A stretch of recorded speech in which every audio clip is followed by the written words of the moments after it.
Welcome back to the final segment of our interview with Karen Henry, President of the St. Andrew High School Girls Association.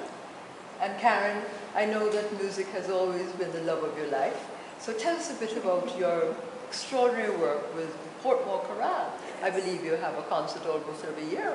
We do. We actually have 2 seasons each year, in the summer, in July and December. The chorale is actually 28 years now. Wow. Did you found it? Or? I'm one of the founding members. The director is Delroy Williams, who I also worked with previously in my own home church. So we've been working together for the past 36 years now. So he was like a father figure to me. And I'm very, very fortunate because I had Delroy Williams and I had Father Lionel Richards, who were male figures in my church who were also musical. So they not only gave me musical guidance, they gave me spiritual guidance. And that was indeed a blessing. And so we continue to work together and we try to bring music to people that is inspiring, that will give them encouragement and of course something to think about as well. Because we have a lot of noise around us nowadays, you know, a lot of garbage, for want of a better word, coming at us. And people need something for their soul as well. So I'm glad that we're able to provide that. Needless to say, it's a lot of work because we're all volunteers and you have to be active week in, week out because we won't take a break in August each year. So you're at it pretty much all year, every Monday night and some Saturdays we have to be rehearsing. And then I also train my church choir on Thursdays. Okay. So, yes. And do you accompany a church as well? Or? Definitely. Wow. Definitely. So you're a busy girl. I am. How do you pack all of this in? Your busy schedule? Micromanaging the time because even some Saturdays when I'm at home I have to budget all the time. Okay, from X to X time I'm doing overs work and I'm doing chorale work, then I'm doing whatever. Otherwise it doesn't get done. You know, last night a friend saw me on Facebook, he says, well, you don't sleep anyway, so you know, you don't really need to go to bed. I said, that's not true, I do sleep. And not because as long as other persons, you know, who have to get 8 hours, but I do try and get my 5-6 hours.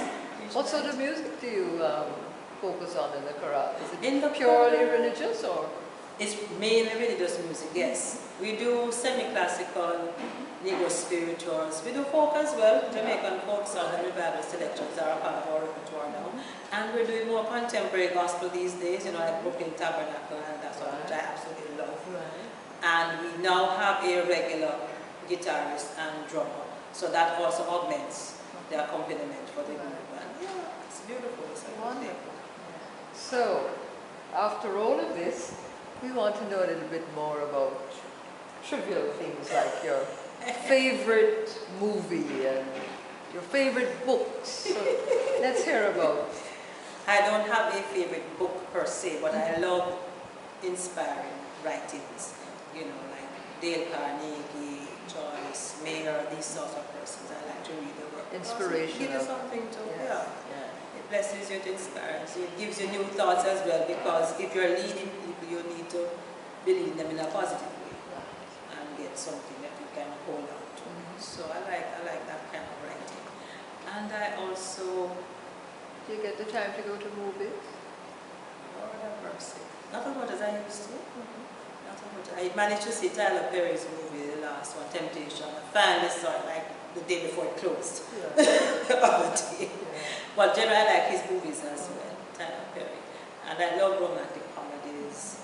I love just plain silly movies sometimes, like, you know, Robin Hood Men in Tights. I've watched it like 5 times already. And it just cracks me up. Because not just, it's not slapstick, it's how they use the language as well. Because I like puns and, you know, things like that. That's what I meant by song. So, Any views on the modern technology and things like all these video games and things that children are? Deplore video games. And I say to people left up to me, they did not exist. Why? They just don't appeal to me, and I don't. A lot of children, when I see them, it doesn't, for me, doesn't help with their reading skills or some of the skills I think they need to acquire. And then some of them even are violent. And I've seen some of them just at a glance, and it's pure smashing of people or whatever it is, and splat. I don't think it's edifying. But a lot of people buy them because they will distract the child for a while, I think, and that's their thing. But personally, I don't And I prefer to give a child something that they can create other things with. Okay.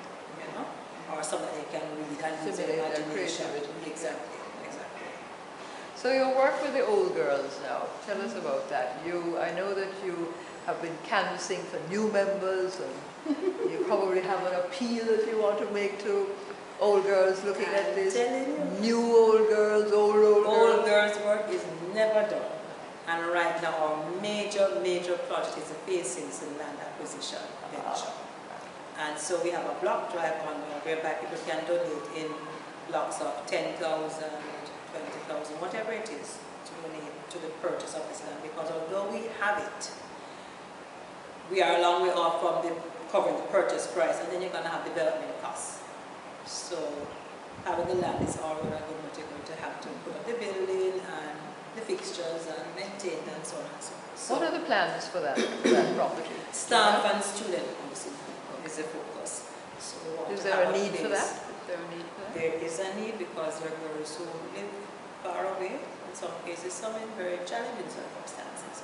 And so we want to be able to put them in a safe zone near to school with some kind of monitoring and things. They can just focus on their schoolwork, you know.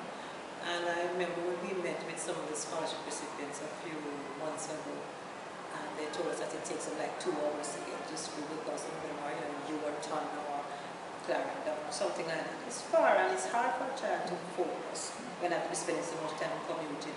We have had girls in the past who are scholarship recipients and trying circumstances, moving from house to house, having to sit down on the roadside to study because of, you know, noise inside, boarding inside, lack of light, whatever it is, all kinds of circumstances. So we need really, and that the opportunity has come, and I'm really hoping that old girls will hop on board and contribute to this venture because it is needed.